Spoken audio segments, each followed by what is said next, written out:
সকলে কেমন আছো? আশা করি সকলে খুব খুব খুব ভালো আছো। তাই তোমাদের শুরুতেই তোমাদের সকলকে অর্ণব ক্রিয়েটিভ ব্লগের পক্ষ থেকে অনেক অনেক স্বাগত আমার প্রতিদিনকার ভিডিও দেখার জন্য। তোমাদেরকে বলেইছি এই সপ্তাহটা এইচএস এর পরীক্ষার্থীদের জন্য তাই উচ্চ মাধ্যমিকের সাজেশন কয়েকটা দিয়েছি, যেগুলো তোমরা রিকোয়েস্ট করেছিলে, এবং ইলেভেনের আমাকে অনেকেই রিকোয়েস্ট করেছে যে ইলেভেনের একটা সাজেশন দিলে খুব ভালো হতো। যারা আমরা এত চ্যানেল দেখে এত কমেন্ট লাইক করে, তাই তাদের জন্য তাদেরটাকে ছাড়া দিয়েছি এবং কাল থেকেই করেছি একটা বাংলা সাজেশন ইলেভেনের জন্য। যারা 11 এবছর পরীক্ষা দেবে তাদের জন্য খুব গুরুত্বপূর্ণ কোশ্চেন, লং কোশ্চেন কী কী আসতে পারে গদ্য পদ্য থেকে তার কয়েকটা সাজেশন বানিয়ে দিয়েছি। দেখো লং কোশ্চেন, আশা করি তোমাদের খুব কাজে আসবে। সর্বপ্রথম তোমরা করে নিয়েছো, তোমরা টেক্সট বইয়ের খুব ভালো করে পড়েছো নিশ্চয়ই সারা বছর ধরে। দেখো লং কোশ্চেন কী কী আসতে পারে, খুব গুরুত্বপূর্ণ কোশ্চেন। শুরু করছি। তবে তোমাদের গল্প থেকে একটা করতে হবে কোশ্চেন, আমি কয়েকটা দিয়েছি, আশা করি তার মধ্যেই তোমরা পাবে। দেখো প্রথম কোশ্চেন কি দিয়েছি। গল্প থেকে তোমাদের আসতে পারে, মনে হবে তেলেনাপোতা বলে কোথাও কিছু সত্যি নেই। এ কথা কার কেন মনে হবে, এই মনে হওয়ার কারণ কি? 2 নম্বর আসতে পারে, কে নিরঞ্জন এলি, নিরঞ্জন কে, কোন পরিস্থিতিতে গল্পকথক নিরঞ্জনের ভূমিকায় অবতীর্ণ হয়েছিলেন? পরবর্তী কোশ্চেন আসতে পারে, তেলেনাপোতা যাওয়ার কারণ কি, একে লেখক আবিষ্কার বলেছেন কেন? খুব গুরুত্বপূর্ণ কোশ্চেন। তেমন একটা গুরুত্বপূর্ণ কোশ্চেন, ডাকাতের মা ছোট গল্প অবলম্বনে সৌখীর মায়ের চরিত্র বিশ্লেষণ করো। পরবর্তী কোশ্চেন, ছেলের নামে কলঙ্ক এনেছে সে, কে ছেলের নামে কলঙ্ক এনেছে, কলঙ্ক শব্দটি ব্যবহারের কারণ কি? পরবর্তী কোশ্চেন, প্রতি মুহূর্তে বুড়ি এই প্রশ্নের ভয়ই করছিল, কোন প্রশ্নের কথা বলা হয়েছে, বুড়ি ভয় পাওয়ার কারণ কি? পরবর্তী কোশ্চেন, ওরে অবোধ, আমার ধরাও নেই ছাড়াও নেই, তোকে ছাড়লেই আমার ছাড়া, এখানে কে কাদের অবোধ বলেছেন, উক্তিটি তাৎপর্য আলোচনা করো। খুব গুরুত্বপূর্ণ কোশ্চেন। এরপর দেখো প্রবন্ধ থেকে কি আসতে পারে। প্রবন্ধ থেকে আমি দিয়েছি, প্রবন্ধ থেকেও একটা করতে হবে তোমাদেরকে। দেখো কি আসতে পারে। প্রবন্ধ থেকে আসতে পারে, ভেনিস এ কর্তৃপক্ষের কাছে তার কদর বেড়ে গেল, কার কদর বাড়ে, এই কদর বাড়ার কারণ ও পরিণাম উল্লেখ করো। 2 নম্বর কোশ্চেন আসতে পারে, সংক্ষেপে গ্যালিলিও ছাত্র জীবনের বর্ণনা দাও। খুব গুরুত্বপূর্ণ কোশ্চেন। পরবর্তী কোশ্চেন হতে পারে, নিজে দূরবীন নিয়ে গ্যালিলিও অনেক নতুন আবিষ্কার করলেন। দূরবীনের সাহায্যে গ্যালিলিও কি কি আবিষ্কার করলেন, সনাতনীরা তার বিরোধিতা করেছিল কেন বা বিরুদ্ধতা করেছিলেন কেন? 2 নম্বর পরবর্তী কোশ্চেন হতে পারে, এই স্বভাবই শেষ জীবনে তার অশেষ দুঃখের কারণ হলো, কার কোন স্বভাবের কথা বলা হয়েছে, সেই স্বভাব তার শেষ জীবনে অশেষ দুঃখের কারণ হলো কেন? খুব গুরুত্বপূর্ণ কোশ্চেন। পরবর্তী কোশ্চেন হতে পারে, ক্যাথলিক খ্রিস্টান যাজকদের সঙ্গে গ্যালিলিওর বিরোধিতার কারণ কি, গ্যালিলিওর জীবনের শেষ 9 বছরের যে অবস্থায় কেটেছিল, গ্যালিলিওর জীবনের শেষ 9 বছর যে অবস্থায় কেটেছিল তার বিবরণ দাও। খুব গুরুত্বপূর্ণ কোশ্চেন, করবে তোমরা, এর মধ্যে আশা করি কমন পাবে। এরপর কবিতা থেকে, তাহলে তোমাদের গদ্য এবং তোমাদের হচ্ছে প্রবন্ধ হয়ে গেলো। এরপর কবিতা থেকে দেখো, কবিতা থেকে তোমাদের 2টা করতে হবে কোশ্চেন, আমি কয়েকটা দিয়েছি, আশা করি তার মধ্যেই তোমরা পাবে। ঠিক আছে, শুরু করছি। কবিতা থেকে দেখো প্রথম কোশ্চেন কি দিয়েছি। নীলধ্বজের প্রতি জনা কবিতায় জনার ক্রুদ্ধ অভিমানী স্বর কিভাবে ধরা পড়েছে?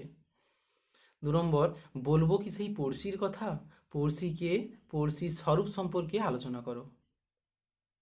পরবর্তী কোশ্চেন হতে পারে, আমাদের শুকনো ভাতে লবণের ব্যবস্থা হোক, কে বলেছে, এই দাবি কার কাছে, কার কাছে এবং কেন? খুব গুরুত্বপূর্ণ কোশ্চেন। নুন থেকে নেওয়া হয়েছে, নুন কবিতা থেকে। এরপর 4 নম্বর কোশ্চেন হতে পারে, কিন্তু বৃথা এ গঞ্জনা, তিনি কাকে গঞ্জনা দিতে চেয়েছেন, কেন তার মনে হয়েছে এই গঞ্জনা বৃথা? খুব গুরুত্বপূর্ণ কোশ্চেন।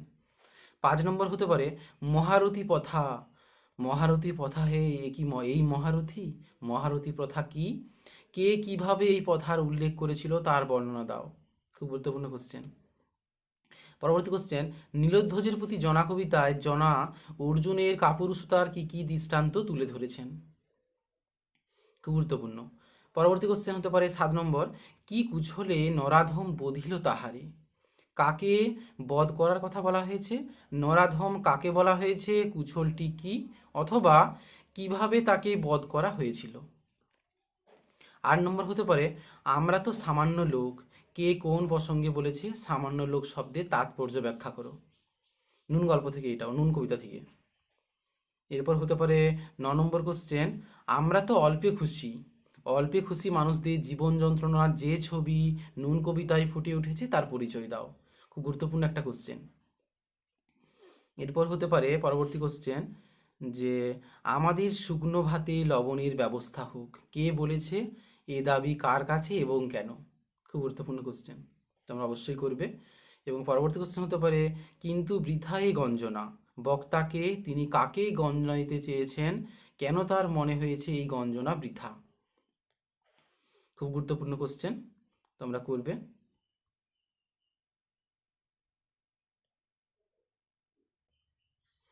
এরপর কবিতা থেকে দেখো লাস্ট কোশ্চেন কি হতে পারে, এটাই শেষ কোশ্চেন। তবু লক্ষ যোজন ফাঁক রে, কাদের মধ্যে লক্ষ যোজন ফাঁক, একত্র থেকেও এই দূরত্বের কারণ কি? এটি লাস্ট কোশ্চেন, কয়েকটা করবে, এর মধ্যে আশা করি কবিতা থেকে পেয়ে যাবে। দুটো কোশ্চেন করতে হবে কবিতা থেকে। এরপর আন্তর্জাতিক গল্প ভারতীয় কবিতা থেকে একটা করতে হবে। আন্তর্জাতিক গল্প অথবা ভারতীয় কবিতা থেকে যে কোনো একটা। এখান থেকে একটা করতে হতো, বর্তমান সিলেবাসে কিন্তু দুটোই বাদ দিয়ে দিয়েছে, তাই এবছর আর দিইনি। মানে আন্তর্জাতিক কবিতা আর ভারতীয় গল্প থেকে এবছর এটা বাদ, এবছর ওখান থেকে কোনো কোশ্চেন আসবে না, তাই তোমাদের পড়ার দরকার নেই। তারপর গুরু নাটকে চলে যাচ্ছি, গুরু নাটক থেকে দুটো কোশ্চেন করতে হবে। দেখো চলে যাচ্ছি, দেখো গুরু নাটক থেকে কি কি কোশ্চেন আসতে পারে। গুরু নাটক থেকে তোমাদের দুটো কোশ্চেন করতে হবে। দেখো তার কয়েকটা দিয়েছি, তার মধ্যে আশা করি পেয়ে যাবে তোমরা কমন। প্রথম কোশ্চেন দিয়েছি, শুনছি অচলায়তনে কারা সব লড়াই করতে এসেছে, শিক্ষায়তন কিভাবে অচলায়তনে পরিণত হয়েছিল, সেখানে কারা কেন লড়াই করতে এসেছিল? এটা প্রথম কোশ্চেন। 2 নম্বর আসতে পারে, আমি তার কান্না আমার বুকের মধ্যে করে এনেছি, বক্তাকে কোন প্রসঙ্গে কাকে উদ্দেশ্য করে বক্তা এই কথা বলেছেন এবং এই বক্তব্যের মধ্যে বক্তার চরিত্রের কোন দিকটি প্রতিফলিত হয়েছে? খুব গুরুত্বপূর্ণ কোশ্চেন। 3 নম্বর হতে পারে, উনি আমাদের সব দলের শতদল পদ্ম, এখানে কাকে শতদল পদ্ম বলা হয়েছে এবং কেন তিনি শতদল পদ্ম? 4 নম্বর হতে পারে, গুরু নাটকে মোট কটি সঙ্গীত রয়েছে, নাটকটিতে সঙ্গীতের ভূমিকা আলোচনা করো। 5 নম্বর হতে পারে, মহাপঞ্চকের আসতে পারে, মহাপঞ্চকের সঙ্গে আচার্য অদিন পুণ্যের বিরোধ বাঁধল কেন এবং কে কোথায় অদিন পুণ্যকে নির্বাসন দিলেন? 6 নম্বর আসতে পারে, আমরা প্রাণ দিয়ে ঘর বাঁধি, থাকি তার মাঝেই, এই গান কারা গেয়েছে, প্রাণ দিয়ে ঘর বাঁধার উদ্যম কিভাবে তাদের গানে ধরা পড়েছে? 7 নম্বর হতে পারে, ও আজ যেখানে বসেছে সেখানে তোমাদের তলোয়াল পৌঁছায়, এ সম্পর্কে কে এই কথা বলেছেন এবং বক্তব্যের তাৎপর্য? 8 নম্বর কোশ্চেন আসতে পারে, গুরু নাটকের ঘটনাস্থলগুলি উল্লেখ করে কোন ঘটনাটিকে তোমার সর্বাপেক্ষা চিত্তকর্ষক বলে মনে হয়েছে তা লেখো। 9 নম্বর আসতে পারে, পঞ্চক দাদা বলেন অচলায়তনে তাকে কোথাও ধরবে না, বক্তা কে? পঞ্চক দাদা কে, তাকে বলতে কাকে বলা হয়েছে, তাকে কোথাও ধরবে না, পঞ্চক দাদার এরকম মনে হওয়ার কারণ কি, এরকম মনে হয়েছিল কেন? এই কোশ্চেনটা খুব গুরুত্বপূর্ণ, করবে তোমরা। এরকম 10 নম্বর কোশ্চেন আসতে পারে পর, পৃথিবীতে জন্মেছি পৃথিবীতে সেটা খুব কষে বুঝিয়ে দিয়ে তবে ছাড়ি, কে কোন প্রসঙ্গে উক্তি করেছে, উক্তিটি তাৎপর্য বুঝিয়ে দাও। 11 নম্বর হতে পারে, একটু উৎপাত হলে যে বাঁচি, কে বলেছে, কোন উৎপাত, সে উৎপাত চাই কেন? 12 নম্বর আসতে পারে, উনি গেলে তোমাদের অচলায়তনের পাথরগুলো শুদ্ধ নাচতে আরম্ভ করবে, পুঁথিগুলোর মধ্যে বাঁশি বাজবে, বক্তাকে, উনি বলতে কাকে চিহ্নিত করা হয়েছে, উক্তিটি তাৎপর্য লেখো। খুব গুরুত্বপূর্ণ কোশ্চেন, ওই কয়েকটা করলেই তোমরা আশা করি গুরু নাটক থেকে পেয়ে যাবে কমন। ঠিক আছে, এরপর চলে যাচ্ছি বাংলা সাহিত্যের ইতিহাস থেকে, ওখানে তোমাদের দুটো করতে হবে। দেখো কি কি কোশ্চেন আসতে পারে, কয়েকটা কমন সাজেশন দিচ্ছি। বাংলা সাহিত্যের ইতিহাস, ওখান থেকে দুটো কোশ্চেন করতে হবে, আমি কয়েকটা দিয়েছি, তার মধ্যে আশা করি পাবে। প্রথম কোশ্চেন দিয়েছি, বাংলা ভাষার আদি নিদর্শন কোনটি, এটি কে কোথা থেকে আবিষ্কার করেন, বাংলা সাহিত্যের ইতিহাসে এই গ্রন্থের গুরুত্ব কোথায়? 2 নম্বর হতে পারে আসতে পারে, চণ্ডীমঙ্গলের শ্রেষ্ঠ কবি কে, তার কাব্য প্রতিভা আলোচনা করো। 3 নম্বর, রবীন্দ্রনাথের কাব্যগ্রন্থগুলির কাল অনুসারে বিভাগ করো, প্রতিটি বিভাগের একটি করে কাব্যগ্রন্থের নাম লেখো। 3 নম্বর। 4 নম্বর হতে পারে, গীতি কবিতা কাকে বলে, এই ধারায় বিহারীলাল চক্রবর্তীর অবদান আলোচনা করো। খুব গুরুত্বপূর্ণ কোশ্চেন। পরবর্তী কোশ্চেন আসতে পারে, বৈষ্ণব পদ রচনায় বিদ্যাপতির প্রতিভার পরিচয় দাও, তাকে বাংলা সাহিত্যের ইতিহাসে অন্তর্ভুক্ত করার কারণ কি? এবং পরবর্তী কোশ্চেন, শ্রীকৃষ্ণ বিজয় কাব্যটি রচয়িতাকে তিনি কি উপাধি পেয়েছিলেন, তার কাব্যটির সংক্ষিপ্ত পরিচয় দাও। খুব গুরুত্বপূর্ণ কোশ্চেন, তোমরা করবে। এরপর পরবর্তী কোশ্চেন আসতে পারে তোমাদের অষ্টাদশ, আর দুটা কোশ্চেনই দিয়েছে এখান থেকে, দেখে নাও লাস্টের দুটো কোশ্চেন। অষ্টাদশ শতাব্দীর যুগ বৈশিষ্ট্য উল্লেখ করে রামপ্রসাদ সেনের কাব্যচর্চার সংক্ষিপ্ত পরিচয় দাও।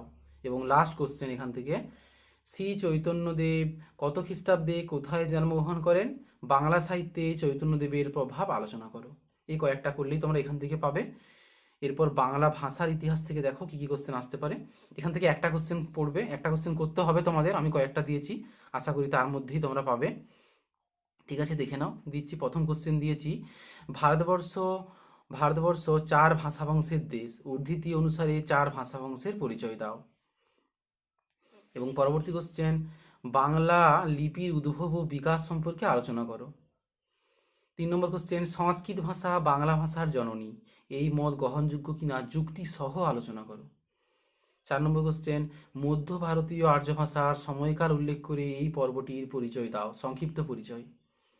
5 নম্বর, মিশ্র ভাষা কাকে বলে, এই ভাষার 4টি বৈশিষ্ট্য উল্লেখ করো। 6 নম্বর, ভোটচীনা ভাষাবংশের সংক্ষিপ্ত পরিচয় দাও। এবং 7 নম্বর কোশ্চেন, ভাষা রূপতত্ত্ব বা আকৃতি অনুযায়ী শ্রেণীবিভাগ করার পদ্ধতিগুলি সংক্ষেপে আলোচনা করো। এবং 8 নম্বর কোশ্চেন, অবর্গীভূত ভাষা কাকে বলে, পৃথিবীর উল্লেখযোগ্য কয়েকটি অবর্গীভূত ভাষার পরিচয় দাও। এগুলো সবই 5 নম্বরের কোশ্চেন।